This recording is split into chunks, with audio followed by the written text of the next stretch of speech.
Ayon sa mga kwento-kwento, di umano, nag-quit ang creator ng manggang ito dahil sa tindi ng mga sunod-sunod na paranormal experience na nangyari sa kanila ng team niya habang ginagawa ang horror manggang ito. Siya ang manga artist na si Masaki Nakayama, ang creator ng horror manga na PTSD Radio. So, iniisip nyo, ano ba ang nangyari? Is this a case of natakot ba siya sa sarili niyang multo o way niya lang ito para mapasama sa fandom ni Taylor Swift na mga OA? Okay, don't bash me mga Swifties, may immunity ako. See? Pero no joke, yung naranasan niya is napaka-creepy at hindi ko siya masisisi kung never na niya balikan itong series na PTSD Radio.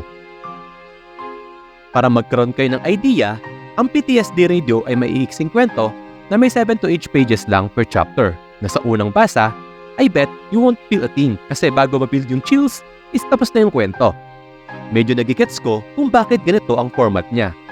Naranasan nyo na ba yung nasa madilim na lugar kayo tapos pakiramdam nyo may nakatingin sa inyo? Babagal yung oras para sa inyo pero bibilis ang kabog ng dibdib mo. Kasi it turns out, talaga palang may nakatingin na sa'yo. Yung mga ganong mabilis na sandali para sa akin ang mas nakakatakot kasi wala ka ng oras para i-process yung nangyayari. Ganito ang PTSD Radio. May common themes ang mga kwento rito. Ito ang mga shadowy figures na nanghihila papunta sa dilim at ang mga ordinaryong bagay na hindi mo inaasahang may kakaiba. So ang tanong, bakit tinigil ni Masaki ang paggawa dito sa PTSD Radio? Well, ganito. Habang ginagawa nila tong manga na to, kinailangan nilang lumipat ng bagong office building. Ayon sa kanya, nakarinig siya ng mga kaluskos sa may bandang kisame o attic. Umakyat siya doon at dito niya nakita ang isang sirang shrine o dambana. As a normal response, of course pinabayaan niya lang to. Then dito na nagsimula ang mga kakaibang pangyayari sa buhay niya at ng team niya. Patay sinding ilaw, kaluskos mula sa dingding at kakaibang amoy na parang imburnal. Pero ang isa sa pinakanakakatakot ay nung nagkaroon siya ng hindi maipaliwanag ng mga sugat sa kanyang labi. Gaya ng isang kwento sa manggang ginawa niya kung saan nagluwal ito ng dugo at ng mga hindi maipaliwanag na itim na bagay. Nagkaroon siya ng isang rare na sakit na tinatawag na thrombocytopenic purpura.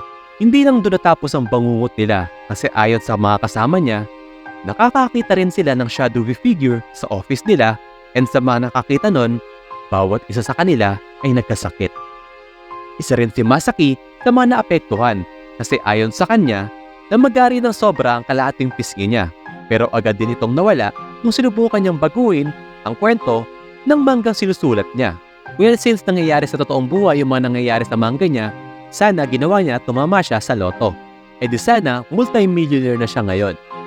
Anyway, kwento niya yun so syempre siya ang bida doon pero still, sobrang horrific na nangyari sa kanya and I understand kung bakit pinili niyang i-cancel ang PTSD Radio for his own good and peace of mind.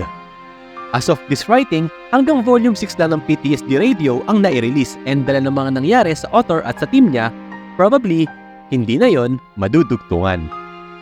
So that's it, Mina. Nag-enjoy ka ba sa video? If oo, give me a thumbs up. Ikaw, susubukan mo bang basahin tong PTSD Radio or nabasa mo na to noon? Kwentuhan tayo sa ibaba. With that, well, yun lang.